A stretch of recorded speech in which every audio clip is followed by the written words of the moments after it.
সংবিধান সংস্কার বঞ্চিত বঞ্চিত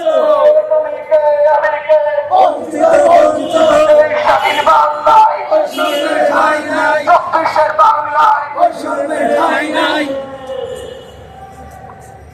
আসসালামু আলাইকুম, সবাইকে ধন্যবাদ।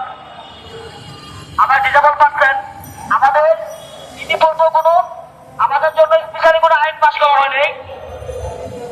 সমাজসেবা অধিদপ্তর কি করতেছে জানি না। প্রতিবন্ধীদের জন্য অন্যান্য ক্ষেত্রে অন্যান্য রাষ্ট্রের প্রতিবন্ধীরা তাদেরকে স্পেশালি একটা বের করে রাখা হয়েছে, কিন্তু আমাদের দেশে বাংলাদেশের প্রতিবন্ধীদেরকে সবসময় হেওয়া করা হয়।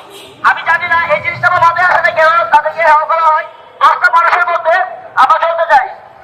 সুস্থ মানুষের যে একটা অধিকার আছে তার চেয়ে বেশি অধিকার আমাদের ডিজেবল পার্সনদের। আমি যদি একটা কথা বলতে চাই, প্রত্যেকটা প্রতিবন্ধীদের পুনর্বাসন এবং তাদের কর্মস্থান যারা শিক্ষিত আছে তাদের জন্য একটা চাকরি ব্যবস্থা করা হোক। এই সরকার যে কোনো সরকার আসতে পারে, যে সরকার আসতে পারে প্রতিবন্ধীদেরকে অন্য চোখে দেখতে হবে, স্পেশালি তাদেরকে দেখতে হবে। ধন্যবাদ সবাইকে।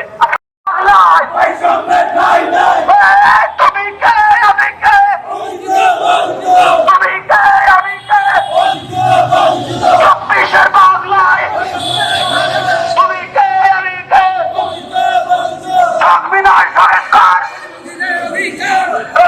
এই সংবিধান সংস্কার, প্রতিবন্ধীদের অধিকার, প্রতিবন্ধীদের অধিকার, সংবিধান সংস্কার তুমি কে আমি কে, বঞ্চিত বঞ্চিত তুমি কে আমি কে, বঞ্চিত বঞ্চিত চব্বিশের বাংলায় বৈষম্যের ঠাঁই নাই, এই স্বাধীন বাংলায় বৈষম্যের ঠাঁই নাই, তুমি কে আমি কে, বঞ্চিত বঞ্চিত তুমি কে আমি কে, বঞ্চিত বঞ্চিত তুমি কে আমি কে, বঞ্চিত বঞ্চিত চব্বিশের বাংলায় বৈষম্যের ঠাঁই নাই, এই স্বাধীন